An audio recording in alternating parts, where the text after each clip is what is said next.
मतलब जैसे प्राइवेटाइजेशन की बात करते हैं, ठीक है। अभी रिसेंटली एयर इंडिया की बात हो रही थी, है ना। एयर इंडिया रिसेंटली कहेंगे, बहुत टाइम लग गया ना, समय तो हो गया है। कब हुई थी? 2021 में, है ना। गवर्नमेंट ने सक्सेसफुली एयर इंडिया किसको दिया है? टाटा, ठीक है ना। जो टाटा ग्रुप है, यहाँ पर इसकी डिसेंट मतलब एक तरीके से प्राइवेटाइजेशन हुई है। इसके अलावा अगर हम इसको देखने की कोशिश करें, जैसे हमारा एक सेंट्रल इलेक्ट्रॉनिक्स लिमिटेड है, पब्लिक सेक्टर एंटरप्राइज है, ये भी आपका 2021 के टाइम पे प्राइवेटाइज हुआ था, है ना। CEL, central electronics limited.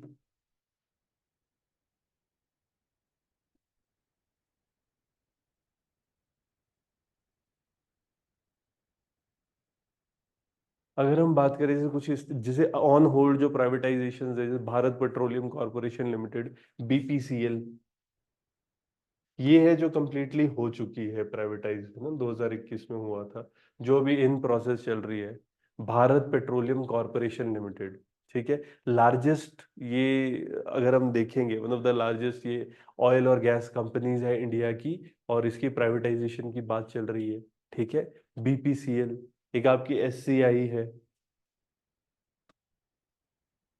Shipping corporation of India, है ना। इसकी डिसइन्वेस्टमेंट की बात हो रही है। हाँ, इसमें भी थोड़ा डिले चल रहा है, हर्डल चल रहे हैं, है ना, कंप्लीट नहीं हुआ है, बट हाँ ये भी होगा। फिर कॉनकॉर है एक, है ना, कंटेनराइज्ड कॉरपोरेशन ऑफ इंडिया। कौन? CONCOR,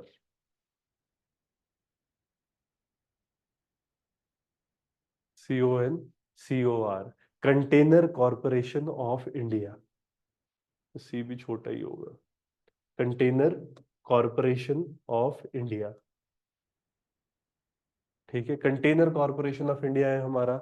shipping corporation of India है, भारत पेट्रोलियम कॉरपोरेशन लिमिटेड है। तो ये है, ये इनकी भी प्राइवेटाइजेशन की हो रही है बात, ठीक है। इसमें भी रिसेंटली क्या हुआ था कि जो वो रेलवे मिनिस्ट्री है ना, उन्होंने थोड़ा सा इसके ऊपर ना, उसके जो इन्वेस्टर्स वगैरह थे उन्होंने क्वेश्चन किया था कि अगर कॉन्कर है, इसको भी प्राइवेटाइज करेंगे तो थोड़े से इश्यूज आ सकते हैं, ठीक है। इसके अलावा जो मतलब नोटेबल केसेस हमारे प्राइवेटाइजेशन के, जैसे आईडीबीआई है, ठीक है।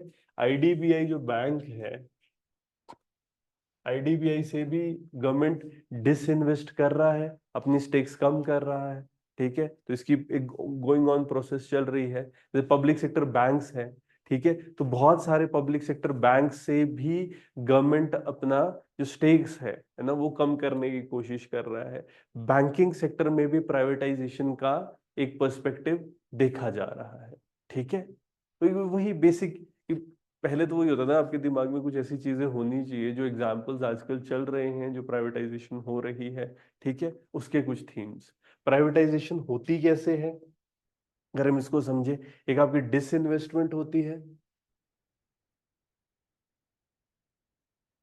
डिसइन्वेस्टमेंट में क्या होता है? इन्वेस्टमेंट को कम करना, एक परसेंटेज है एक इंडिविजुअल की, ठीक है ना, उनको कम करने की प्रोसेस को डिसइन्वेस्टमेंट कहते हैं। जैसे प्राइवेट एंटिटीज शेयर्स कम कर रहे हैं, शेयर्स प्राइवेट इंडिविजुअल्स को दे रहे हैं, ठीक है ना। वो ट्रांसफर, और देखो फिर किन किन चीज की ट्रांसफर होने लग जाती है। एक जो ओनरशिप की ट्रांसफर है, मैनेजमेंट की ट्रांसफर है, ठीक है, जो पब्लिक एसेट्स है, जो सर्विसेज है, ये कहीं ना कहीं की private individual, private sector take on कर रहा है। एक हम डीरेगुलेशन की बात करते हैं, ठीक है, कि गवर्नमेंट कुछ सेक्टर्स है, पहले डिसइन्वेस्टमेंट में तो क्या है कि जैसे मान लो कि रेलवे है, जैसे आजकल बात हो रही है कि रेलवे की परसेंटेज सारी सरकार की, वो क्या करेगा कि कुछ परसेंटेज बेच देंगे। प्राइवेटाइजेशन कोई भी क्यों कर रहा है? प्राइवेटाइजेशन से पैसा आता है, ठीक है। सबसे पहले बाहर से पैसा आएगा, जो लोग हैं वो एक अलग तरीके का वर्क कल्चर लेके आएंगे, उनकी अपनी नॉलेज है, टेक्नोलॉजी आती है, ठीक है, इसीलिए लोग कर रहे हैं ना प्राइवेटाइजेशन। दूसरा हम क्या कह रहे हैं? डी रेगुलेशन, जैसे मान लो रूल्स रेगुलेशन लगाए हुए थे, जैसे अभी बात हो रही है कि स्पेस सेक्टर को प्राइवेटाइजेशन करने की बात हो रही है। डिफेंस सेक्टर, जैसे आप यूएस में देखो, डिफेंस सेक्टर में बहुत प्राइवेट प्लेयर्स हैं। इवन हमारे यहाँ पर भी रिलायंस की बात हो रही थी कि रिलायंस डिफेंस सेक्टर में एंट्री करेगा, ठीक है ना। तो एक प्राइवेटाइजेशन का उसमें क्या, डीरेगुलेशन, पहले कुछ एस्पेक्ट थे जो रेगुलेटेड थे गवर्नमेंट के द्वारा, गवर्नमेंट कंट्रोल कर रही थी, अब धीरे धीरे क्या हो गया, कुछ बेसिस पे वो देने लग जाएंगे। और एक फ्रेंचाइजी होती है, ठीक है ना, फ्रेंचाइजिंग,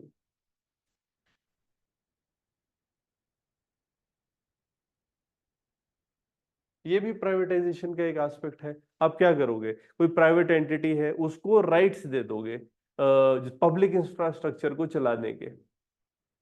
मेरे पास एक जगह है, ठीक है, अब वहां पर किसी को फ्रेंचाइजी दे दी कि भैया चलो आप खोलो, या मेरा कहीं पे मतलब जो हम काम करते हैं किसी प्राइवेट एंटिटी को कि हम आपको सपोर्ट कर देंगे। दोनों तरीके से होता है, एक मेरे पास जगह पड़ी हुई है, ठीक है, राइट टू ऑपरेट जो सर्विसेज का है वो हम किसी को दे देंगे, ठीक है, एक फ्रेंचाइजी और ये दूसरी जगह की पब्लिक, तो पब्लिक इंफ्रास्ट्रक्चर पे वो काम कर पाए, ठीक है। राइट टू, क्या लिख सकते हो आप, right to operate service on public infrastructure, to operate service. आप किसी को सर्विस देने दे रहे हो, किस पे, पब्लिक इंफ्रास्ट्रक्चर पे, सरकारी है जो।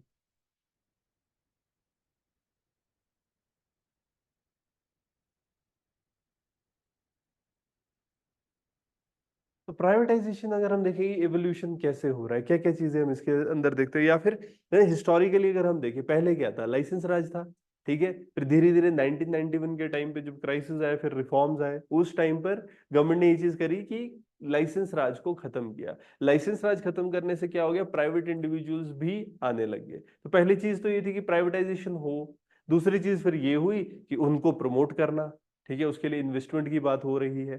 कर क्यों रहे हैं, अगर हम देखें ना कि क्यों प्राइवेटाइजेशन करनी है, बेनिफिट्स क्या है प्राइवेटाइजेशन के, तो सबसे पहले तो अगर आप देखोगे कि इन्वेस्टमेंट आती है, पैसा आ रहा है, ठीक है ना, आपके पास कैपिटल,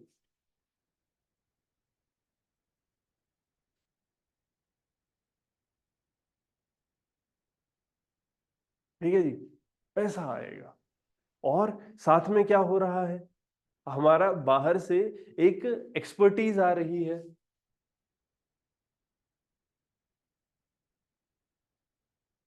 अलग तरह के लोग हैं, एक डिफरेंट वर्ल्ड कल्चर से आ रहे हैं, तो एक तरह से उनके पास एक नॉलेज होगी, ठीक है। वर्क कल्चर, एक तो वर्क कल्चर चेंज होता है, ठीक है, प्राइवेट जैसे हम पीएसयूज को देखते हैं कि वो कैसे चल रही है ना, पीएसयू का चलने का जो तरीका है वो कहीं ना कहीं एक प्राइवेटाइज्ड जो सिस्टम है उस पर चल रहा है, ठीक है, ज्यादा रैशनल, ज्यादा टेक्नोलॉजिकल, फिर इसमें एक कहीं ना कहीं टेक्नोलॉजिकल एडवांसमेंट्स भी आ सकती है,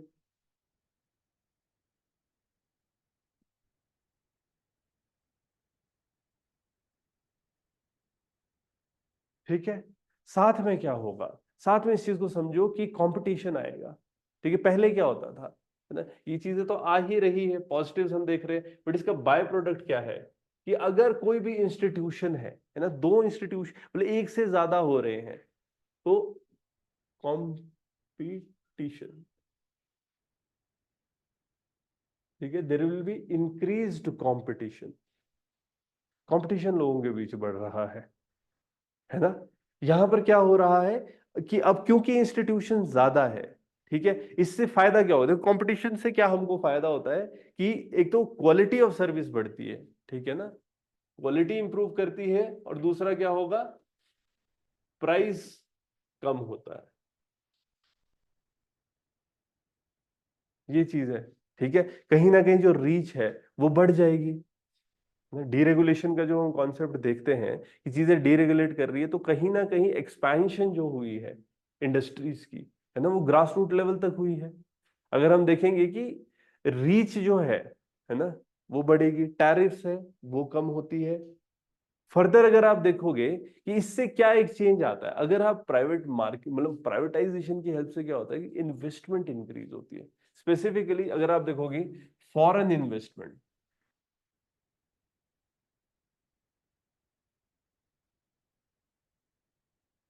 ठीक है ना, जब हमारा कंपटीशन बढ़ रहा है, और जैसे इसको रेगुलेट करने के लिए भी इंस्टीट्यूशन बनते हैं जैसे कि कंपटीशन कमीशन ऑफ इंडिया, ठीक है, कॉम्पिटी क्या कर रहे हैं, एक level field, level playing field provide करने की कोशिश कर रहे हैं, ठीक है ना। यहां पर अगर आप देखो फॉरेन इन्वेस्टमेंट आएगी, है ना, फॉरेन इन्वेस्टमेंट के साथ जैसे हम कह रहे हैं टेक्नोलॉजी बाहर की है ना, ये आएगी। हाँ, तो इन जनरल जो हमारा एफडीआई होता है, foreign direct investment, foreign institutional investors, FDI, FII, ये बढ़ते हैं, ठीक है, तो ये प्राइवेटाइजेशन के फायदे रहेंगे। और इन जनरल देखो जो गवर्नमेंट है, गवर्नमेंट को क्या फायदा हो रहा है कि एक तो पैसा आ रहा है, क्या गवर्नमेंट का फिनेंशियल बर्डन भी कम होता है? फाइनेंशियल बर्डन ऑफ गवर्नमेंट अब ये भी कम हो रहा है ना, इट डिक्रीजेस। फाइनेंशियल बर्डन जो सरकार के ऊपर था कि उसको इतनी सारी चीजें करनी थी, वहां पर अपना पैसा लगाना था, ये बर्डन कम हो रहा है। ठीक है, तो कहीं ना कहीं this creates a case for privatisation, कि भाई प्राइवेटाइजेशन होनी चाहिए। बट फिर कष्ट क्या है, जब प्राइवेटाइजेशन बढ़िया बात है ना, करो, तो दिक्कतें कहाँ आ रही है प्राइवेटाइजेशन से इन जनरल? अगर आप देखो ना कहाँ कहाँ प्राइवेटाइजेशन हुई है और जो बहुत अच्छा वर्क किया है इंडिया के लिए, टेलीकॉम सेक्टर। ठीक है, दो ऐसे बड़े जो थीम्स है ना, कौन है जी? जियो, एयरटेल। देखो ना कितना शिफ्ट आ गया है। जब मुझे याद है, जब हमारे पहली बार फोन थे, हमको करने का तो लगता ही था पैसा, सुनने का भी पैसा लगता था। हाँ, शुरू में जब फोन होते थे, करने का सुनने का दोनों का पैसा लगता था। मोबाइल में भी सुनने का भी पैसा लगता था। ठीक है, अब क्या है, अब तो ऐसी फीलिंग आती है फ्री है फोन, फ्री वाली फीलिंग लेते हैं ना, एक बार वो पैसा देते हैं, बाकी तो फ्री वाली फीलिंग ले रहे हैं। इन जनरल वर्ल्ड में हमारी सबसे कम टैरिफ है। एविएशन देख लो, स्पाइस जेट, इंडिगो। इंडिया में वर्ल्ड लेवल से अगर आप कंपेयर, हमारे यहाँ पर जो ये एयर एयर पैसा जो लगता है ट्रैवलिंग के लिए, that is relatively very low in comparison to others. ठीक है ना, और इन जनरल आप देखो कि ग्रोथ, है ना, वर्ल्ड बैंक की रिपोर्ट थी कि प्राइवेटाइजेशन की वजह से इंडिया में जो ग्रोथ है वो बढ़ी है। ठीक है, 1991 के बाद जो हमारा एक ओवरऑल ग्रोथ थी कंट्री की, वो इम्प्रूव करी है। बट फिर वही है कि कष्ट क्या है, दिक्कतें क्या है, क्या चैलेंजेस हम फेस कर रहे हैं? सबसे पहले तो यार देखो, जॉब लॉस होता है। लोग हैं, सरकारी में इतने सारे लोग लगे हुए थे। प्राइवेटाइजेशन का बेसिक क्या है? प्राइवेट चाहते हैं मिनिमम बंदों से मैक्सिमम काम कराया जाए। ठीक है ना, तो मशीन्स का यूज कर, जहां पर भी कॉस्ट कटिंग हो सके वो कॉस्ट कटिंग करते हैं। सरकारी में एक ही काम के लिए दो दो बंदे, तीन तीन बंदे लगाए, वो क्या देखते हैं कि भाई एफिशिएंसी होनी चाहिए वर्क कल्चर में, प्लेस में। तो वो कोई भी बंदा है, अब सुबह आ रहा है कोई, लंच टाइम में निकल गया सरकारी, प्राइवेट में क्या भाई अंगूठे लगाओ, सुबह शाम। ठीक है, और धीरे धीरे वो चीजें अब हमारे गवर्नमेंट सेक्टर में भी आने लगी है। अच्छी बात है, एफिशिएंसी लाने के लिए चीजें की जा रही है। बट इनिशियली अगर आप देखा जाए, है ना, जॉब लॉसेस होते हैं, बहुत ज्यादा जॉब लॉसेस हो गए। अगर आप ऐसे देखोगे, और जो बंदे काम कर रहे हैं, है ना, उनकी एक्सप्लॉयटेशन होती है।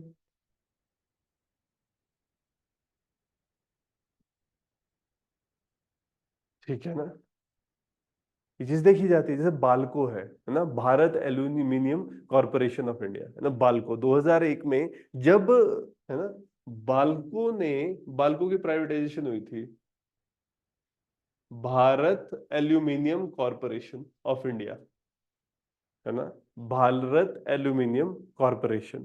तो जो भारत एल्यूमिनियम कॉरपोरेशन, ये कंपनी है ना, कंपनी है भारत एल्यूमिनियम कंपनी, जिस टाइम पर इसकी प्राइवेटाइजेशन हुई थी, बहुत ज्यादा जॉब लॉसेस हुई थी। ठीक है, और इन जनरल जैसे हम देखते हैं ना कि जैसे वर्कर का वेलफेयर है, प्राइवेट में जो बेस देखो ना, गवर्नमेंट है, गवर्नमेंट का पर्सपेक्टिव क्या होता है? Social welfare. ठीक है, लोगों का वेलफेयर। प्राइवेट का क्या पर्सपेक्टिव होता है? Profit making. ठीक है, तो एक वो वेलफेयर वर्सेस प्रॉफिट मेकिंग तो हो ही रहा है ना।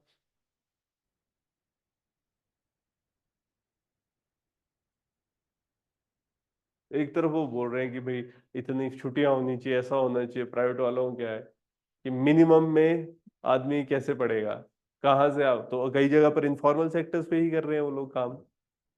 ठीक है ना, ये चीज रहती है। और अगर आप इस चीज को देखो ना, ठीक है, एक अगर प्राइवेटाइजेशन करो इंस्टीट्यूशनली, जो उसमें लोग थे उनके साथ ऐसा हो रहा है। दूसरी बात, ये क्या हो गया, जो लोग काम कर रहे थे। दूसरा पर्सपेक्टिव देखो, सर्विस प्रोवाइडर जो जिसको सर्विस मिल रही थी, है ना, क्या कहीं ना कहीं अब देखो, प्राइवेट बैंक्स है, शिमला में देख लो कितने प्राइवेट बैंक्स दिख जाते हैं। ठीक है, तुम्हारे गांव में कौन सा बैंक है, अगर गांव के आसपास कौन सी ब्रांच है? एसबीआई, सरकारी। है ना, या वो भी गांव के पास नहीं होगी, वो बैंक मित्र भेजती होगी। गांव में क्या होता है? Post office, postal payment bank, ठीक है, पोस्ट ऑफिस हर जगह है। पोस्ट एक एक बंदा बिठाया हुआ उन्होंने, चाहे बट काम चल। सरकारी स्कूल, गांव गांव में स्कूल खोले हुए हैं, चाहे उसमें मतलब बहुत ही कम टीचर्स है, एटलीस्ट इंफ्रास्ट्रक्चर तो बना रहे हैं, एक बिल्डिंग बनाई है, एक ग्राउंड बनाया है, हॉस्पिटल, ठीक है, पीएचसी, सीएचसी। पीएचसी में ठीक है, हम ये बोल सकते हैं कि कम एक फैसिलिटीज है, बट स्टिल भाई डॉक्टर तो बैठा है, फर्स्ट एड तो देगा, बेसिक दवाइयां तो देगा, टेस्ट उस्ट ना हो सके। ठीक है ना, हम क्या कह रहे हैं, कहीं ना कहीं प्राइवेटाइजेशन की वजह से जो मार्जिनलाइज्ड ग्रुप है ना, उनको रिड्यूस्ड एसेस होती है।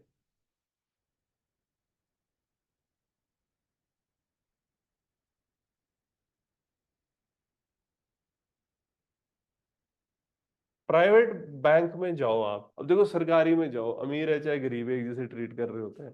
ठीक है, आप प्राइवेट में जाओ, आपकी बैंक की स्टेटमेंट कैसी है इसके उस पर डिपेंड करता है कि आपको क्या फैसिलिटीज मिलेगी।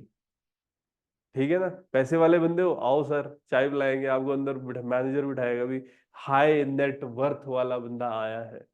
ठीक है, जो कम नेटवर्थ वाला बंदा है उसको अलग तरीके से भी, ठीक, क्योंकि वो क्या देख रहे हैं, प्रॉफिट उनके लिए पहले है ना, सर्विस प्रोवाइडिंग में जो आगे, तो कहीं ना कहीं ये वेलफेयर, क्योंकि जैसे देखो ना, पुअर है वो क्वालिटी केयर के लिए ज्यादा स्ट्रगल करते हैं, जो रिच है उनको इतनी प्रॉब्लम नहीं होती। ऑक्सफैम में एक स्टडी हुई थी जिसमें कहा था कि जो 63 मिलियन पीपल है वो पॉवर्टी में चले जाते हैं हर साल, हेल्थ केयर कॉस्ट की वजह से। ठीक है, और कहीं ना कहीं वो है privatisation, out of pocket expenditure. ठीक है, 63 मिलियन, अगर आप देखोगे ना, ऑक्सफैम इंडिया की रिपोर्ट थी ये, 63 मिलियन लोग आउट ऑफ पॉकेट एक्सपेंडिचर की, हेल्थ केयर में, है ना, आउट ऑफ पॉकेट एक्सपेंडिचर की वजह से पॉवर्टी में जाते हैं। आउट ऑफ पॉकेट एक्सपेंडिचर, है ना, हेल्थ केयर कॉस्ट क्योंकि बढ़ रही है। और कहीं ना कहीं इससे होता क्या है, अगर आप प्राइवेटाइजेशन को देखोगे, प्राइवेटाइजेशन से, जैसे हम वो ना बुर्जुआ और प्रोलिटेरियत, मार्क्स का जो कॉन्सेप्ट है, एक बुर्जुआ क्लास, एक हाई क्लास क्रिएट होती है। ठीक है, और यहाँ पर जो कंसंट्रेशन है ना, पावर, और हम ये कह सकते हैं कि कंसंट्रेशन इस चीज की, एक तो शक्ति, पावर, और दूसरा वेल्थ, पैसा, कुछ लोगों के हाथ में पावर और वेल्थ कंसंट्रेट हो जाती है, concentration power and wealth in the hands of few. कुछ बिजनेसमैन होते हैं जिनके पास बहुत पैसा हो जाता है, और इतना कि वो देश की जीडीपी से भी ज्यादा हो जाता है। ठीक है ना, तो एक हम एक ये जो बेसिस अगर आप देखो कि सोसाइटी के लेवल पे हमको ये इश्यूज हो रहे हैं, कि सोसाइटल लेवल पे आपके जो लोग काम कर रहे हैं उनको जॉब लॉस हो रहा है, जो लोग जिनको सर्विस मिलनी थी उनको एसेस कम हो रही है, और जो पैसा है कुछ लोगों के हाथ में जा रहा है। उसी तरीके से इकोनॉमी में क्या इम्पैक्ट आता है ना, अगर आप इकोनॉमी के पर्सपेक्टिव से देखो कि इकोनॉमी में जो बेसिक आपका प्राइवेटाइजेशन का कॉन्सेप्ट है वो फ्री मार्केट का कॉन्सेप्ट है। ठीक है, कि फ्री मार्केट चलनी चाहिए, बट इशू क्या हो जाता है, मोनोपोली शुरू हो जाती है ना, एक रिस्क होता है प्राइवेटाइजेशन में, रिस्क ऑफ मोनोपोली।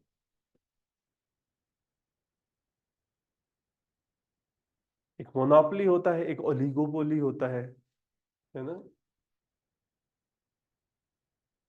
कुछ लोग ऐसे हो जाते हैं जो पूरी मार्केट को ही कैप्चर करते हैं। मोनोपोली में क्या है, एक बंदे की, ओलिगोपोली में क्या होता है कि एक ग्रुप जैसा होता है, वो आपस में दोस्त बन जाते हैं और वो बोलते हैं भाई ऐसा है कि सारे मिलके एक्सप्लॉइट करते हैं सबको।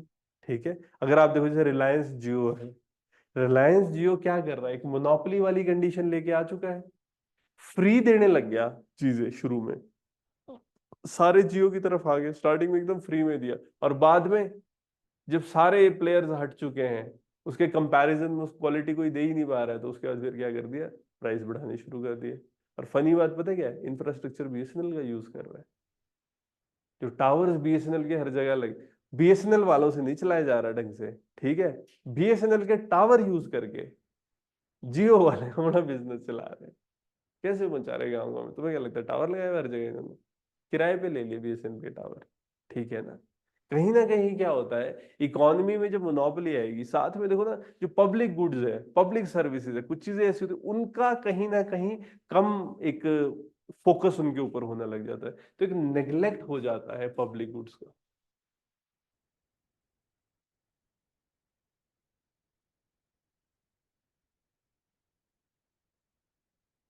पब्लिक गुड्स क्या है कि दोनों ही चीजें, गुड्स हो चाहे पब्लिक चाहे सर्विसेज हो जाए, किस किस चीज पे फोकस करेंगे, किस चीज का ध्यान रखेंगे जो प्राइवेट लोग है वाले हैं, जहां से पैसा आ रहा है, ठीक है, उन एस्पेक्ट्स को ये फोकस करते हैं, उन एस्पेक्ट्स का ध्यान रखते हैं, ठीक है, बाकी एस्पेक्ट्स पे इतना फोकस नहीं कर रहे हैं, ठीक है ना, ये चीज रहती है। और अगर आप देखोगे कि जो इकोनॉमी में इशू क्या आता है, देखो प्राइवेटाइजेशन, प्राइवेटाइजेशन का पर्सपेक्टिव होता है शॉर्ट टर्म, ठीक है ना, ये लंबा नहीं सोचते, ये शॉर्ट टर्म प्रॉफिट मैक्सिमाइजेशन कर रहे हैं, अभी पैसे किसी तरह आ जाए, ऐसे नहीं सोच रहे कि भाई लॉन्ग टर्म हमको सिस्टम देखना चाहिए, चीजें देखनी चाहिए, तो शॉर्ट टर्म में बस पैसा बने, कहीं से पैसा आ जाए, वो वाली जो बातें होती है, ठीक है, क्या उससे इकोनॉमी पे एक नेगेटिव इम्पैक्ट आएगा, है ना, हम फेस कर रहे हैं इस चीज को, लंबा नहीं देख रहे हैं वो चीज, है ना। अगर आप देखो प्राइवेटाइजेशन का एक जो सोशल कॉन्सेप्ट देखें, जो इनइक्वालिटी का हम एक कॉन्सेप्ट देखते हैं, ठीक है ना, इनइक्वालिटी बढ़ रही है, और ऑटोमेटिकली क्या होगा, आपके पब्लिक आउटरीच भी इससे होती है कि टैरिफ्स बढ़ने लग जाएंगी चीजों की, ठीक है, जो लो इनकम हाउस होल्ड होते हैं वो सबसे ज्यादा नेगेटिवली इम्पैक्ट होते हैं। जब लॉन्ग टर्म की सोचते हो ना, तो आप सस्टेनेबिलिटी की सोचते हो, शॉर्ट टर्म में तो भाई प्रॉफिट मैक्सिमाइज करो, उसके लिए क्या है, चाहे पोल्यूशन भी करना पड़े, तो एक पोल्यूशन का बेसिस, आप इस चीज को देखो ना, वो क्या कर रहे हैं, just trying to cut the corners, ठीक है, तो एक बेसिस रहेगा। बाकी आप प्राइवेटाइजेशन देखो कि कहाँ आप सबसे ज्यादा, प्राइवेटाइजेशन की बात मैंने कही थी, टेलीकम्युनिकेशन है, ठीक है ना, टेलीकम्युनिकेशन में, टेलीकॉम जो सेक्टर है, यहाँ पर सबसे ज्यादा बूस्ट हमारा प्राइवेटाइजेशन का आया है, जैसे 1990 में वो डीरेगुलेशन हुई थी, 91 तक, है ना, टेलीकॉम सेक्टर में जैसे बाकी लोग आने लगे, अब आप इस चीज को देखो, क्या कॉल प्राइस, टैरिफ प्राइस, ये सारी चीजें कम हुई है, ठीक है, स्टार्टिंग में कितने लोग यूज कर रहे थे इंटरनेट, अगर 2023 की बात की जाए, 1.1 बिलियन यूजर्स, ठीक है ना, हमारे फोन सब्सक्राइबर्स कितने ना, 1.1 बिलियन लोगों के पास या इतनी सिम है, ठीक है, हो सकता है एक बंदे ने दो दो सिम भी रखी हो, दो दो सिम वाले भी हैं यहाँ पर, जनरली सबके पास दो सिम्स तो है ही, है ना, तो हो रहा है, एक चेंज है, ठीक है, पॉजिटिव इम्पैक्ट आप देखो। चैलेंजेस क्या है, अगर आप इस चीज को देखने की कोशिश करो, इसमें हो क्या रहा है, मोनोपोली का एक इशू आ रहा है, ठीक है ना कहीं इसकी वजह से, मोनोपोली की वजह से जॉब लॉसेस भी हो रहे हैं, ठीक है, स्पेसिफिकली अगर आप बीएसएनएल को देखो, बीएसएनएल के बड़े बुरे हाल है, ठीक है ना, बेसिस वही जॉब लॉस हो रहा है, प्रॉफिट मेकिंग नहीं हो पा रहा है, चल नहीं पा रहा है, सैलरीज देनी मुश्किल हो रही है, गवर्नमेंट को बेल आउट करना पड़ रहा है, ठीक है। दूसरा अगर आप देखो बैंकिंग और फिनेंस, प्राइवेटाइजेशन हुई है,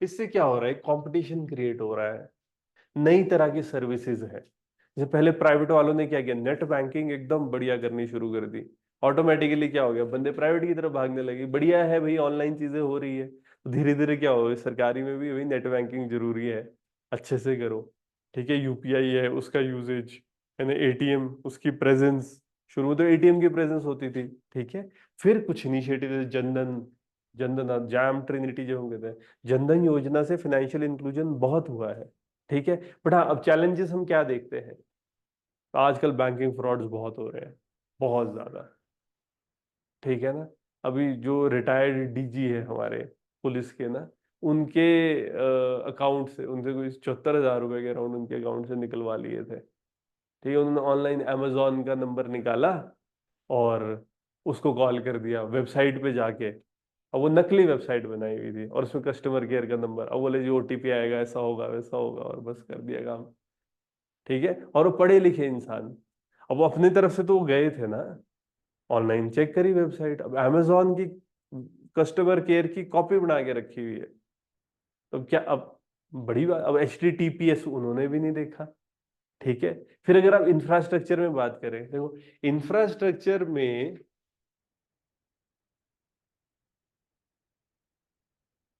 हमारा स्पेसिफिकली अगर आप देखो जो पावर सेक्टर है, और खासकर हिमाचल में अगर आप देखो ना, जैसे 2.5 मेगावाट है।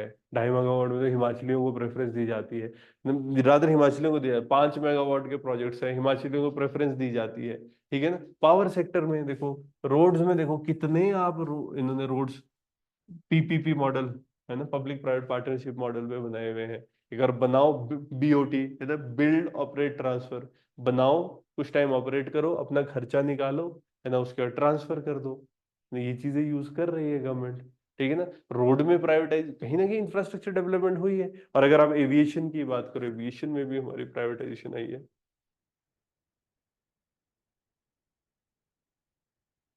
ठीक है। और इतना कंपटीशन है ना, एयरवेज में इतना कंपटीशन हो गया, डिस्काउंट्स दे रहे हैं, क्या नहीं कर रहे हैं। बट इश्यूज अगर आप देखो, चैलेंजेस क्या देखो, रेगुलेटरी हर्डल्स बहुत है, उनको रेगुलेट करना आसान नहीं हो रहा है। ठीक है ना। तो इश्यूज रहेंगे। फाइनेंशियल कंस्ट्रेंट्स आ रहे हैं बहुत सारे। कई बार वही है कि डील जब कर रहे होते हैं तो वहां पर MUs के इश्यूज आ रहे हैं। ठीक है। बट इन जनरल अगर देखा जाए कि प्राइवेटाइजेशन का एक पॉजिटिव इम्पैक्ट आ रहा है। मैन्युफैक्चरिंग में देखो अगर आप, है ना, मेक इन इंडिया वगैरह के अंडर प्राइवेटाइजेशन बढ़ गई है। ठीक है। मैन्युफैक्चरिंग के फायदे भी क्या हो रहे हैं, देखो इसमें कई चीजें ना, लेटेस्ट टेक्नोलॉजी आई है, प्रोडक्टिविटी बढ़ी है। लेकिन इश्यूज क्या अगर हम देखें कि फिर वही हो रहा है कि मैन्युफैक्चरिंग में भी ना, कि जैसे ये यूज ऑफ टेक्नोलॉजी बहुत हो गया तो जॉब लॉस होने लग गया है। ठीक है। अब जैसे सनराइज इंडस्ट्रीज नई नई आ रही है, तो पुरानी जो इंडस्ट्रीज होती है वो ऑब्सोलीट हो जाती है बहुत ही जल्दी। है ना। तो जिन लोगों ने, मतलब वही स्किल अपग्रेडेशन नहीं हो रहा है, वो लोग बाहर जा रहे हैं। तो मतलब क्या किया जाए, इश्यूज भी है, चैलेंजेस भी है। बट हाँ, क्या प्राइवेटाइजेशन को ऑल टुगेदर छोड़ा जा सकता है? नहीं। ठीक है ना। इंश्योरेंस है, जैसे ऑयल एंड गैस है, हम बात करें प्राइवेटाइजेशन, माइनिंग की बात हो रही है। माइनिंग के चैलेंजेस भी बहुत है। ठीक है ना। वो ट्राइबल एरिया में होता है, एक्सप्लॉयटेशन के चांसेस बहुत बढ़ते हैं, पोल्यूशन के चांसेस बहुत बढ़ते हैं। ठीक है। बट वही है कि इन्वेस्टमेंट आ रही है, एक्सपर्टीज आ रही है। ठीक है ना। रेगुलेटरी ओवरसाइट, और एक जो हम बात करते हैं ना कि इन्वायरमेंटल इम्पैक्ट का तो इशू रहता है, जैसे EIA है, प्राइवेट में कई बार वो, है ना, ट्विकिंग की बात हो रही है। बट हाँ, जरूरत तो है। तो क्या की जाए, है ना, अगर मतलब क्या चीजें की जा सकती है, किन किन एरिया पे काम किया जा सकता है। देखो, प्राइवेटाइजेशन में एक पब्लिक ओनरशिप की बात होती है। ठीक है। बट हम क्या ऐसा कर सकते हैं कि स्ट्रैटेजिक प्राइवेटाइजेशन की जाए। ठीक है। अब इसमें क्या हो रहा है, जो हम स्ट्रैटेजिक प्राइवेटाइजेशन की बात करते हैं,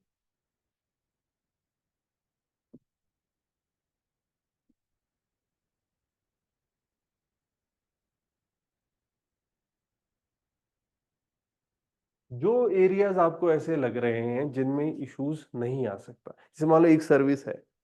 ठीक है। अब वहां पर क्या हो गया कि प्राइवेट को वो काम दिया जाए जिसमें जो सर्विस ओरिएंटेड है, ना, जिसमें क्वालिटी चाहिए, बट वो कोई चीज ऐसी नहीं है जो स्ट्रैटेजिकली वो कंट्री को अफेक्ट कर सकती है। ठीक है। बेसिकली ऐसा करें ना, एक प्रोसेस में भी जो नॉन एसेंशियल चीजें या रिपीटेटिव जो चीजें हैं वो दी जा सकती है, उससे होगा क्या, एफिशिएंसी बढ़ेगी।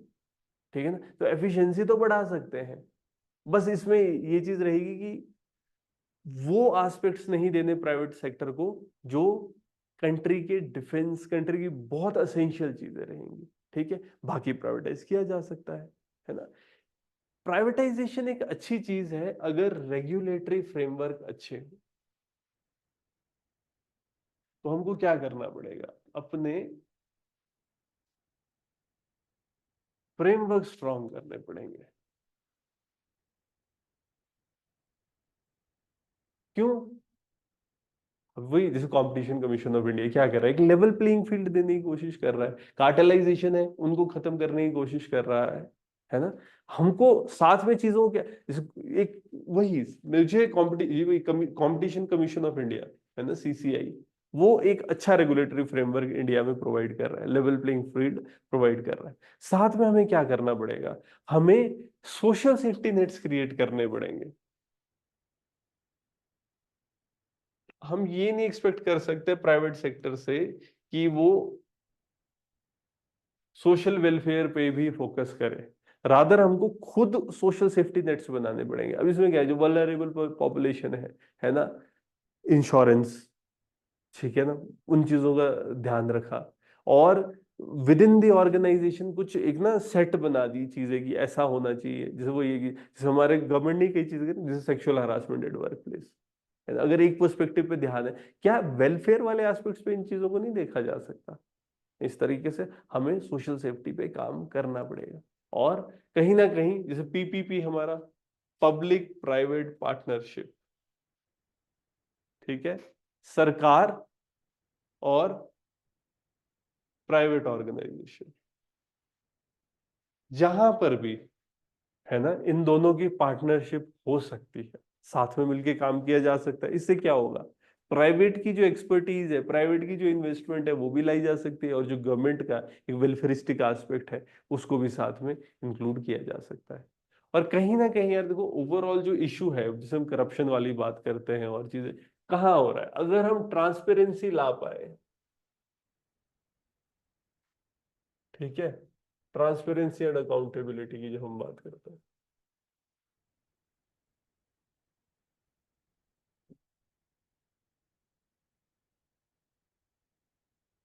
ठीक है, ट्रांसपेरेंसी और अकाउंटेबिलिटी जरूरी है, ठीक है, उनका रिड्रेसल होना। अगर वही हो रहा है कि पहले तो लोगों को पता हो काम क्या हो रहा है, कैसे हो रहा है, और अगर उसमें इश्यूज आ रहे हैं तो क्या करना पड़ेगा फिर, उनको अकाउंटेबल बनाना, ठीक है, उन पे चेक और बैलेंस रखना, ये चीजें भी जरूरी है, उनको अकाउंटेबल बनाना।